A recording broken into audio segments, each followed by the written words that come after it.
W dzisiejszym odcinku programu Balkony i Tarasy czas na kolejną roślinę, która jest zwiastunem wiosny. Narcyzy, nazywane też żonkilami. W najbardziej promienistej żółci są piękną ozdobą każdego miejsca, zarówno w domu, jak i w ogrodzie.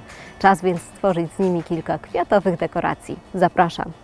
W odmianach doniczkowych narcyzów przeważają odmiany niskie, o delikatnych, żółtych kwiatach. Są to wieloletnie rośliny cebulowe, które po przekwitnięciu możemy wkopać w ogrodzie lub na działce. Preferują piaszczysto-gliniaste gleby. Dobrze będą się też czuły w uniwersalnym lub kwiatowym podłożu, w którym sadzimy nasze rośliny balkonowe lub tarasowe.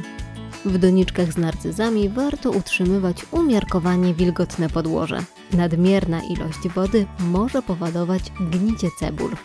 Żonkile są tak pełne uroku, że samodzielnie posadzone w pojemniku czy koszyczku są już wspaniałą dekoracją. Słoneczny kolor kwiatów i soczysta zieleń podłużnych liści przyciąga wzrok i wprowadza wesoły nastrój. Nie sposób przejść koło nich obojętnie. Dlatego tak często wykorzystujemy je w różnych wiosennych kompozycjach doniczkowych. Narcyzy pięknie prezentują się chyba z wszystkimi roślinami kwitnącymi wiosną. Pierwsza moja kompozycja będzie żółto-niebieska, a niebieskim akcentem będą bratki i żagwin. Radosne bratki są jednymi z najpopularniejszych roślin kwitnących wczesną wiosną. Urzekają mnogością barw. Możemy więc do żonkili dobrać nasycone, kontrastowe kolory bratków lub delikatniejsze kolory pastelowe. Cebule naszych narcyzów sadzimy mniej więcej na tej samej głębokości, na jakiej rosły do tej pory w doniczce. Kupując je wiosną, starajmy się wybierać takie rośliny, które nie mają jeszcze rozwiniętych wszystkich kwiatów i gdzie widać jeszcze dużo pąków kwiatowych. Uzupełnieniem naszej donicy będzie śliczny niebiesko-biały żagwin, obficie obsypany kwiatami. Kolejna kompozycja będzie żółto-fioletowa. Oprócz żonkili posadzę w niej fioletową sasankę i fioletowego żagwina. Żagwin w ogrodach sadzony jest na rabatach i na skalniakach, a dzisiaj będzie częścią doniczkowych kompozycji. Żagwin to szybko rosnąca bylina, która przy sprzyjających warunkach uprawy potrafi zamienić się w kwietny dywan. Dorasta jedynie do 10-15 cm wysokości i kwitnie w kwietniu oraz maju. Ma bardzo małe wymagania i jest mrozoodporny. Posadzony na dłużej w donicy może stworzyć zwisającą kaskadę kwiatów.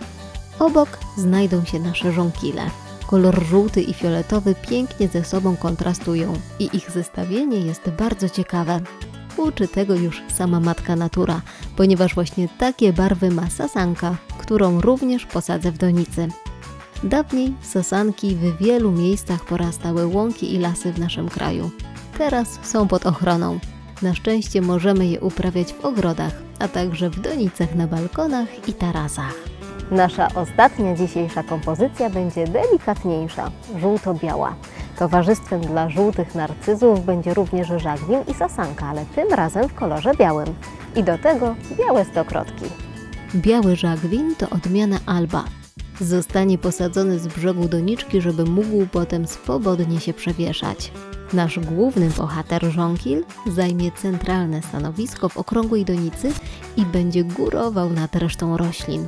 Obok zajmie miejsce sasanka o białych płatkach i żółtych pręcikach.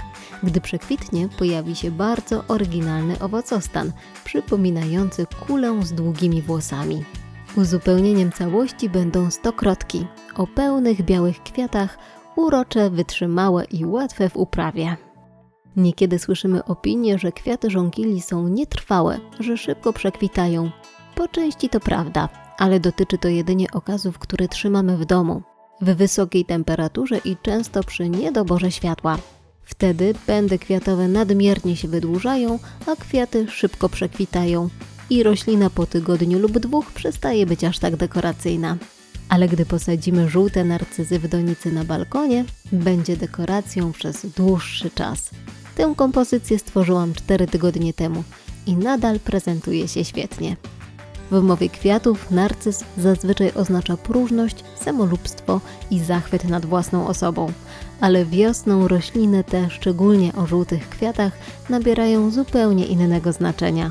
Kojarzą się ze słońcem, ciepłem i odradzającym się życiem. Dlatego warto nimi udekorować balkony, tarasy albo mieszkania. I to wszystko na dziś. Na kolejny odcinek programu Balkony i Tarasy zapraszam za tydzień.